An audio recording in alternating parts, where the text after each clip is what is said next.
Assalamu alaikum students. Our topic for today's lecture is computer networks. What is computer network?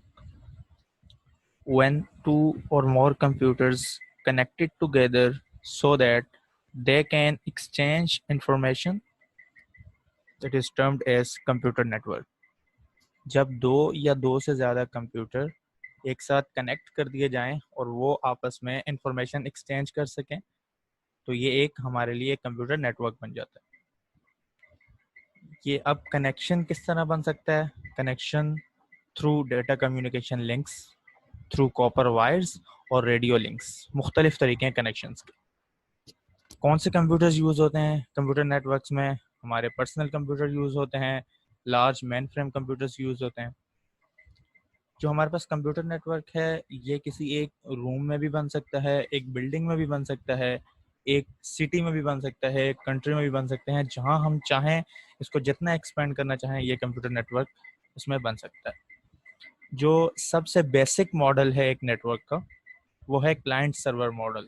हम आगे जाके client server model को पूरा define करेंगे। Computer network किस पर्पस के लिए बनता है? पर्पसेस हमारे पास हैं शेयरिंग फाइल्स शेयर करने के लिए, sharing hardware such as printers, अपनी हार्डवेयर रिसोर्सेज शेयर करने के लिए, शेयरिंग प्रोग्राम्स, एक कंप्यूटर पे आपने कोई प्रोग्राम बनाया उसको पूरे नेटवर्क पे आप शेयर कर सकते हैं, और फॉर कम्युनिकेशन डिफरेंट कंप्यूटर्स आपस में नेटवर्क के थ्रू कम्युनिकेट कर सकते हैं। कंपोनेंट्स ऑफ नेटवर्क, नेटवर्क के कंपोनेंट्स कौन कौन से? There are four components of networks: sending devices, receiving devices, communication devices, and transmission medium. Sending devices which collect information from a computer to transmit it to other computers on the network. कोई एक computer होगा जो जिसके पास information होगी और वो information तमाम computers पूरे नेटवर्क के साथ शेयर करेगा, वो डिवाइस कहलाती है sending devices. Receiving devices, it is a device that receives the data transmitted by sending device. जो डेटा सेंडिंग डिवाइस ने ट्रांसमिट किया था, जो computers as a nodes behave कर रहे होते हैं, जो नोड उस डेटा को रिसीव करेगी वो कहलाएगी receiving device. Communication devices that convert data into a form that can travel through transmission medium and can be received by receiving devices. Modem और नेटवर्क कार्ड ये यूज होता है एज अ कम्युनिकेशन डिवाइसेस। इनके through हमारा data travel करता है sender से लेकर रिसीवर तक। ट्रांसमिशन मीडियम, द मीडियम जिस मीडियम में डेटा ट्रेवल करे, आया कि वो वायर्स में है, वायरलेस कनेक्शन है, जिस मीडियम में भी डेटा ट्रेवल करे ये कहलाता है ट्रांसमिशन मीडियम। तो ये हमारे पास बेसिकली चार कंपोनेंट्स हैं एक नेटवर्क के। तो नेटवर्क का जो सबसे बेसिक मॉडल है क्लाइंट सर्वर आर्किटेक्चर।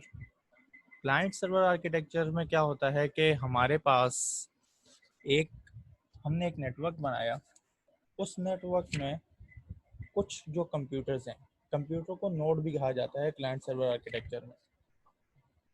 इसमें कुछ कंप्यूटर्स को हम क्लाइंट बना देते हैं और कुछ कंप्यूटर्स को हम सर्वर बना देते हैं। क्लाइंट, जिस तरह हम ये सामने हमारे पास जो फिगर है उसमें बताया जा रहा है कि क्लाइंट रिक्वेस्ट करता है सर्वर को और सर्वर उस रिक्वेस्ट का आंसर एक रिस्पॉन्स करता है वापस क्लाइंट को। तो ये एक साइकिल चल रही होती है। डिफरेंट क्लाइंट्स होते हैं, एक सर्वर भी हो सकता है और डिफरेंट क्लाइंट्स के डिफरेंट सर्वर्स भी हो सकते हैं। सर्वर, अब सर्वर की डेफिनेशन क्या है? It is the central computer of a network. It can be defined as the network computer that contains the hard drives, printers and other resources. Server का काम है सर्विस प्रोवाइड करना। इसके पास hard drive होती है, मतलब मेमोरी होती है, प्रिंटर्स वगैरह और जितनी भी रिसोर्सेज हैं सारी सर्वर के पास होती हैं। वो होती किस लिए हैं कि क्लाइंट की तरफ से जो भी रिक्वेस्ट आए उस रिक्वेस्ट को उसने एंटरटेन करना है और रिस्पॉन्स करना है। तो सर्वर बहुत पावरफुल कंप्यूटर्स होते हैं। क्लाइंट्स कौन से होते हैं? The computer that uses the resources on the server are called clients. Server resource provide कर रहा है, जिसको सर्वर रिसोर्स प्रोवाइड कर रहा है वो सब कंप्यूटर्स क्लाइंट कहलाते हैं। क्लाइंट सर्वर से रिसोर्स रिक्वेस्ट करते हैं कि हमें ये रिसोर्स चाहिए। Next, advantages of computer network. Computer network के एडवांटेजेस क्या हैं? फाइल शेयरिंग आसान हो जाती है। एक कंप्यूटर से तमाम नेटवर्क्स के साथ आप एक फाइल को शेयर कर सकते हैं। रिसोर्स शेयरिंग, रिसोर्सेज में हमारे पास मेमोरी आ जाती है, मशीन्स आ जाती हैं, स्कैनर्स आ जाते हैं। ये सब हमारे पास रिसोर्सेज हैं जो सर्वर के पास होती हैं और वो दूसरे क्लाइंट्स के साथ या एक कंप्यूटर दूसरे कंप्यूटर के साथ शेयर कर सकते हैं। कम्युनिकेशन, एक कंप्यूटर और दूसरे कंप्यूटर के दरमियान कम्युनिकेशन आसान हो जाती है। फ्लेक्सिबल एक्सेस, एक्सेस ईजी हो जाता है कंप्यूटर्स का आपस में।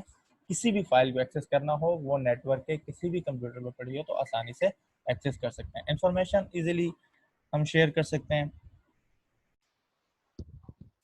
This is the homework of today's lecture.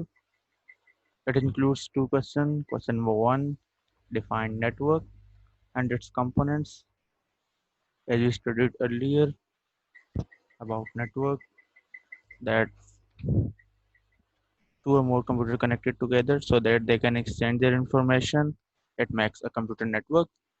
You have to write the definition of computer network and what are its components. Its components includes sending device, receiving device, communication devices, and transmission medium. You have to write the names of its components and definition of computer network. And second question, this is explain the client server architecture.